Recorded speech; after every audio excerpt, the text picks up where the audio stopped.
LLB Audiobook presents A Tale of Two Cities by Charles Dickens. Book the Second, The Golden Thread. Chapter 22, The Sea Still Rises. Haggard Saint Antoine had had only one exultant week, in which to soften his modicum of hard and bitter bread to such extent as he could, with the relish of fraternal embraces and congratulations, when Madame Defarge sat at her counter, as usual, presiding over the customers. Madame Defarge wore no rose in her head, for the great brotherhood of spies had become, even in one short week, extremely chary of trusting themselves to the saint's mercies. The lamps across his streets had a portentously elastic swing with them. Madame Defarge, with her arms folded, sat in the morning light and heat, contemplating the wine shop and the street. In both, there were several knots of loungers, squalid and miserable, but now with a manifest sense of power enthroned on their distress. The raggedest nightcap, awry on the wretchedest head, had this crooked significance in it. I know how hard it has grown for me, the wearer of this, to support life in myself. But do you know how easy it has grown for me, the wearer of this, to destroy life in you? Every lean, bare arm that had been without work before had this work always ready for it now, that it could strike.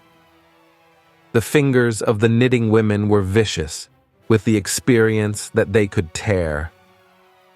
There was a change in the appearance of Saint Antoine. The image had been hammering into this for hundreds of years, and the last finishing blows had told mightily on the expression.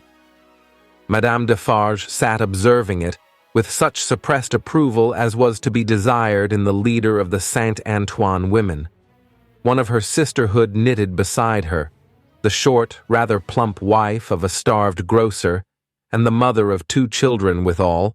This lieutenant had already earned the complimentary name of the Vengeance. "Hark!" said the Vengeance.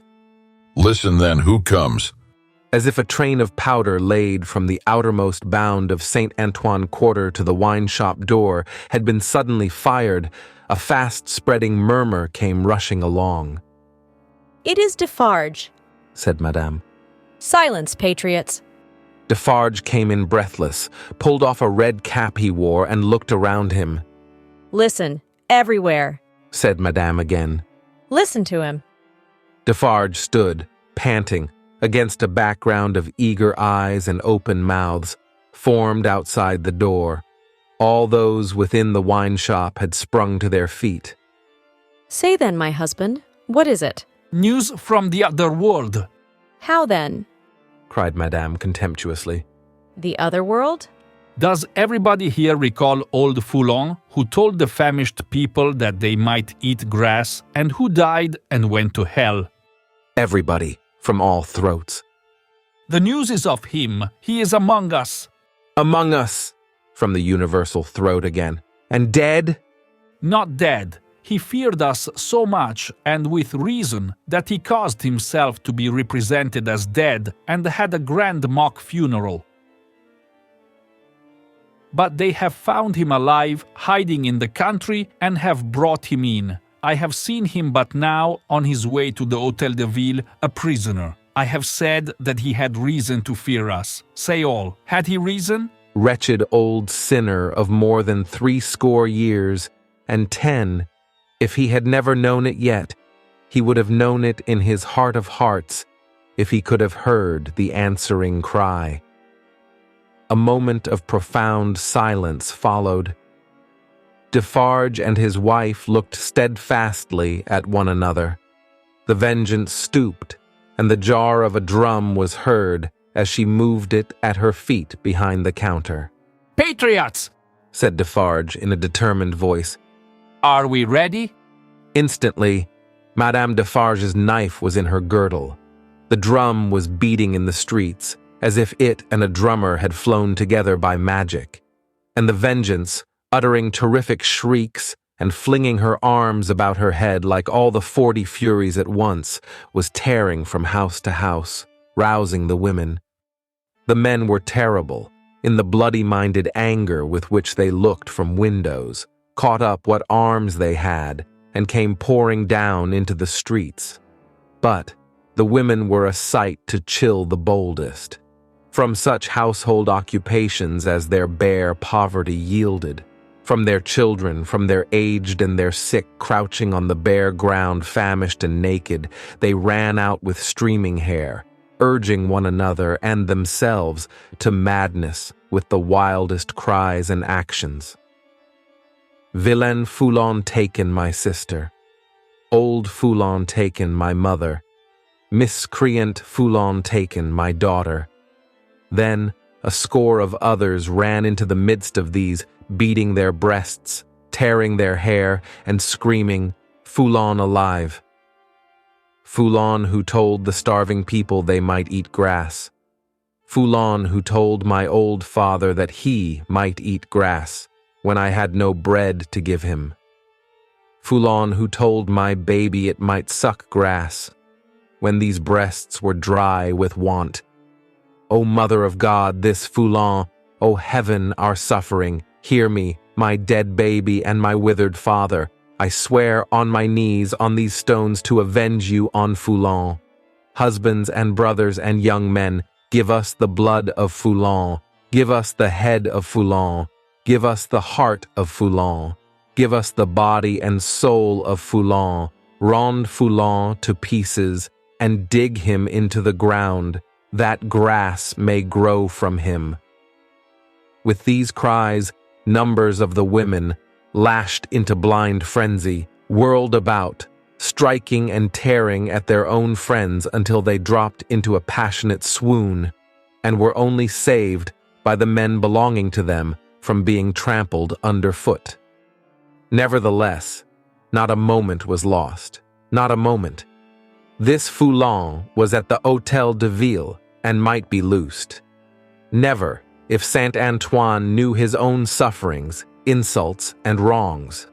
Armed men and women flocked out of the quarter so fast and drew even these last dregs after them with such a force of suction that within a quarter of an hour there was not a human creature in Saint Antoine's bosom, but a few old crones and the wailing children. No. They were all by that time choking the hall of examination where this old man, ugly and wicked, was, and overflowing into the adjacent open space and streets. The Defarges, husband and wife, the Vengeance, and Jacques III were in the first press, and at no great distance from him in the hall. See, cried Madame, pointing with her knife. See the old villain bound with ropes. That was well done to tie a bunch of grass upon his back. Ha ha ha, that was well done. Let him eat it now. Madame put her knife under her arm and clapped her hands as at a play. The people immediately behind Madame Defarge, explaining the cause of her satisfaction to those behind them, and those again explaining to others, and those to others, the neighboring streets resounded with the clapping of hands. Similarly, during 2 or 3 hours of drawl and the winnowing of many bushels of words, Madame Defarge's frequent expressions of impatience were taken up, with marvelous quickness, at a distance, the more readily because certain men who had by some wonderful exercise of agility climbed up the external architecture to look in from the windows, knew Madame Defarge well, and acted as a telegraph between her and the crowd outside the building. At length, the sun rose so high that it struck a kindly ray as of hope or protection directly down upon the old prisoner's head. The favor was too much to bear. In an instant, the barrier of dust and chaff that had stood surprisingly long went to the winds, and Saint Antoine had got him. It was known directly to the furthest confines of the crowd. Defarge had but sprung over a railing and a table and folded the miserable wretch in a deadly embrace. Madame Defarge had but followed and turned her hand in one of the ropes with which he was tied.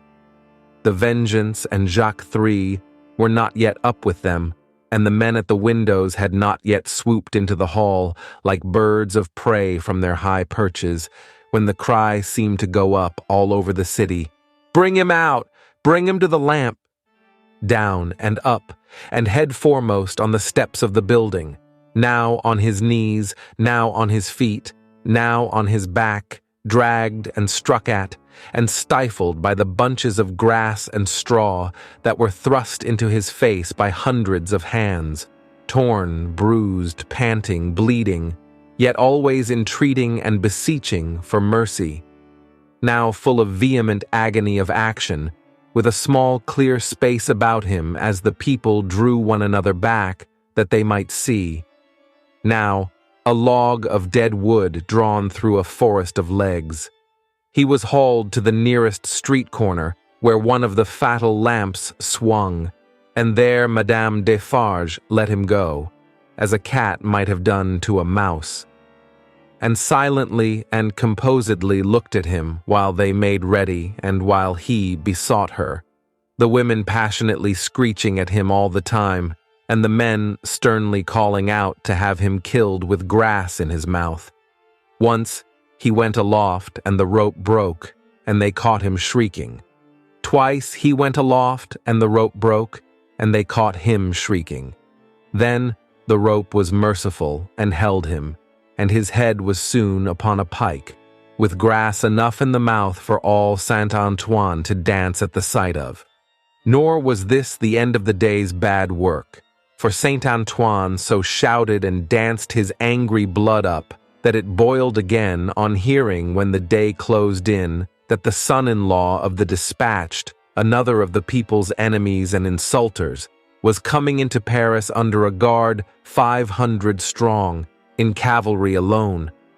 Saint Antoine wrote his crimes on flaring sheets of paper, seized him, would have torn him out of the breast of an army to bear Foulon company, set his head and heart on pikes, and carried the 3 spoils of the day in wolf procession through the streets. Not before dark night did the men and women come back to the children, wailing and breadless. Then the miserable bakers' shops were beset by long files of them, patiently waiting to buy bad bread, and while they waited with stomachs faint and empty, they beguiled the time by embracing one another on the triumphs of the day and achieving them again in gossip. Gradually these strings of ragged people shortened and frayed away, and then poor lights began to shine in high windows, and slender fires were made in the streets, at which neighbors cooked in common, afterwards supping at their doors.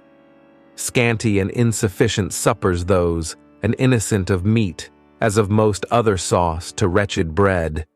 Yet human fellowship infused some nourishment into the flinty viands, and struck some sparks of cheerfulness out of them. Fathers and mothers who had had their full share in the worst of the day played gently with their meager children, and lovers, with such a world around them and before them, loved and hoped. It was almost morning when Defarge's wine shop parted with its last knot of customers, and Monsieur Defarge said to Madame his wife in husky tones while fastening the door, "At last it is come, my dear." Well," returned Madame, "almost." Saint Antoine slept, the Defarges slept, even the Vengeance slept with her starved grocer, and the drum was at rest. The drums was the only voice in Saint Antoine that blood and hurry had not changed. The Vengeance, as custodian of the drum, could have wakened him up and had the same speech out of him as before the Bastille fell, or old Foulon was seized. Not so with the hoarse tones of the men and women in Saint Antoine's bosom.